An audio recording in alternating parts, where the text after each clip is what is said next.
Hello and welcome to your weekly horoscope for week commencing the 9th of May. You can watch these in relation to your ascendant or your sun. The choice is yours. I'm going to give you a broad overview of the exciting potential this week gives us all, and then please stay with me. I will dive deep to give you in forensic detail each of the 12 zodiac sign forecasts. Now, of course, as this week begins, we're still essentially in Taurus season, with the sun in that sign. But Mercury, the planet of communication, recently moved into the sign of Gemini, one of two that it governs. And of course, Tuesday of this week, Mercury does go into a retrograde. Now, we all know that Mercury retrograde can be a time when some of the things that we rely upon around technology or communications can sometimes be a little bit unreliable. But Mercury retrograde is also an opportunity to try to resolve any strand in our situation that needs a little bit more attention to detail. So we mustn't see it as just a negative thing. It does bring opportunities too. But if you have been finding that communications generally or nervous energy have felt lower since the 26th of April, it may be because that was when the pre-retrograde shadow period began. Now, of course, this retrograde begins in Gemini, but on the 23rd of May, Mercury retreats back into the sign of Taurus.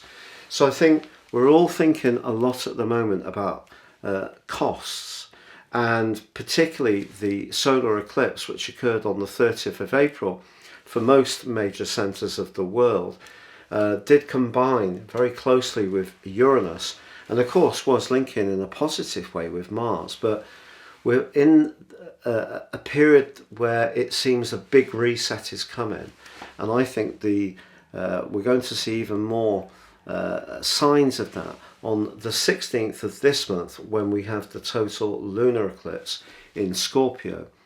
Now, if you want to watch the in-depth video on that I've recorded, please see the link beneath this video, because I think it's going to be one of the most important events that we've had for many a moon, literally. But back to that Mercury retrograde. So it is going to be retreating in its retrograde through to the 3rd of June. 2 signs it goes through in that time. By the 4th of June, it will come out of shadow. So I think when it comes to those resources, we need to be particularly conscious of where we're spending our money, but we also need to perhaps track our transactions in a very precise way. Now, of course, Jupiter also moves sign on Tuesday of this week, transversing into the sign of Aries. Aries is the sign of opportunity. It's the first zodiac sign, and of course it's fiery. Jupiter has been making its way through the sign of Pisces, and last year it travelled through Aquarius as well. This year we've got a repeat of that. It's a bit unusual, you know, because Jupiter usually pretty well takes 12 years to go through its cycle, 1 year per zodiac sign. So we've had 2 consecutive years where we have 2 zodiac signs that Jupiter is impacting upon. Now, Jupiter is about that sense of optimism and self-belief, and it can be the planet of fortune if we work well with it. And it is going to be in the sign of Aries through to the 27th of October. And the reason it then goes back into the sign of Pisces is because on the 28th of July, it goes into retrograde.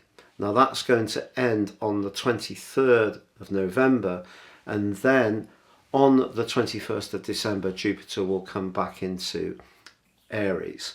So again, we've got this sense of the emotional and spiritual dimension, which was really boosted by Jupiter combining with Neptune on the 12th of April. And some astrologers saw this as being a very significant event. And certainly for those people that are wanting to move above just living in the more material plane, I think it did give us great opportunities. But we've also seen that just because that spiritual conjunction was occurring, it didn't mean to say that all the things in the world were turning out exactly in a spiritual way. So Jupiter moving into Aries provides much more thrust. And if there is something that we need to develop a new energy around, then this is going to be a very significant change. But the middle of this week is also terrifically significant because by next Monday, the 16th of May, we're going to have that total lunar eclipse in the sign of Scorpio, and it is going to be squaring up Saturn, and the square between the Sun and Saturn begins in the middle of this week. It's much closer by next Monday, and that's going to be a key event. And if you want to check out the lunar eclipse video that I've recorded, please see the link beneath this video, because I think this is going to be a big reset around resources and how we consume things. And I did predict this last autumn, and this is going to be a major event, but it begins to show its impact in the middle of this week. And the Sun also forges a rather enchanting link with Neptune, so we have two counter influences. How we're all connected, Saturn in Aquarius, especially around our values or money, becomes an issue in the middle of the week with the Sun square to Saturn, which can be very restraining and lowering of physical vitality. But the Sun's link to Neptune suggests there's another way. You know, if we can move beyond just thinking about what we earn, status, the size of our car, all this kind of stuff, then there's a lot to be gained. Now also, on Friday through till the end of the week, Mars does combine with Neptune too. This is a trickier combination, to be honest, because when Mars and Neptune are together in a more challenging 8th harmonic aspect, square, conjunction or opposition, there is the potential for distortion in a more nefarious way. So we mustn't kid ourselves about anything. Self-illusion could be one of the outcomes of this particular influence, or we could encounter someone who's not very honest, yet there may be something about them that we find very attractive, even in a sexual context. And yet, despite the retrograde to Mercury, it does meet up in a gorgeous link with Jupiter towards the end of this week. And also Venus is in a semi-sextile to Uranus towards the end of this week. And ironically, Saturn is in a semi-sextile with Neptune later this week as well. So there are opportunities this week, especially Jupiter moving into Aries. If we can invest our energy into an arena or a strand which inspires us, Jupiter can egg us on. But with Mercury retrograde, we need to be aware of the details, but we also must see the opportunities to revisit, recalibrate, repair, renew that the retrograde does provide us with. Now, if you'd like to ascend above this Zodiac broadcast and understand more serious astrology, if you give me 3 pieces of your personal information, I can give you a roadmap that can guide you for the rest of your life, plus a more specific forecast for the next 12 months, and give you 30% off with my special offer. Please see the link beneath this video. But if you've yet to subscribe to my channel, I'd be honoured if you did so now. Please click or tap on the bell notification symbol. But please stay with me now for your in-depth forecast. Hello Virgo, and welcome to your weekly horoscope for week commencing the 9th of May. Your ruler Mercury slams on the brakes on Tuesday in your sector of success. If you've been thinking about a training program linked to your work, or you've done some kind of presentation, or you're wanting to cultivate a potential opportunity in your professional world, it's possible that something may need to be reconfigured. By the early part of June, you'll know exactly why this is. It's possible that some information needs to come into your thinking that will guide your moves in a way which actually, in the fullness of times, will perhaps work to your advantage. Now, of course, Jupiter, the planet of opportunity and good luck, moves into your 8th house also on Tuesday. Is there a link? Well, Jupiter into the 8th house could mean that you could gain financially from a legacy, an inheritance, an insurance payment, a property matter, a saving plan, or a business venture between now and when Jupiter goes into retrograde on the 28th of July.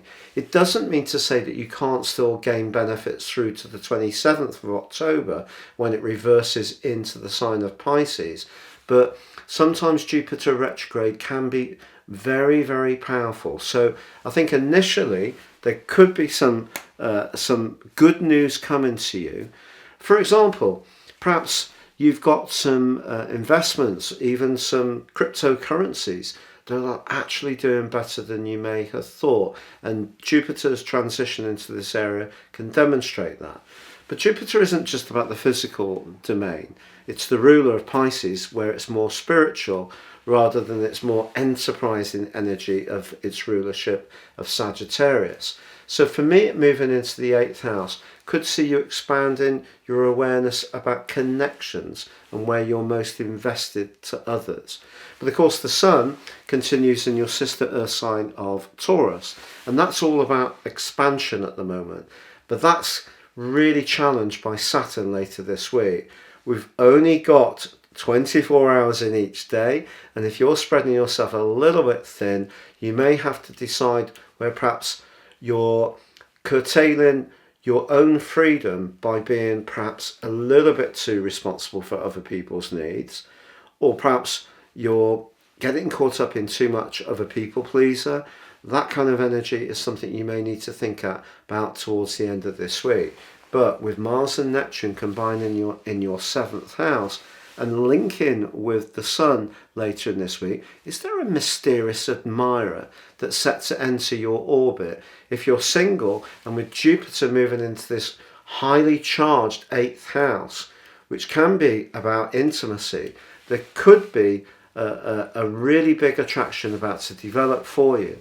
Just be aware that Mars and Neptune together in the 7th house can distort. So if there's someone that you're finding really attractive, it may be best just to let things play out a little bit more before you make any kind of binding decision of whether they're absolutely the real deal or not.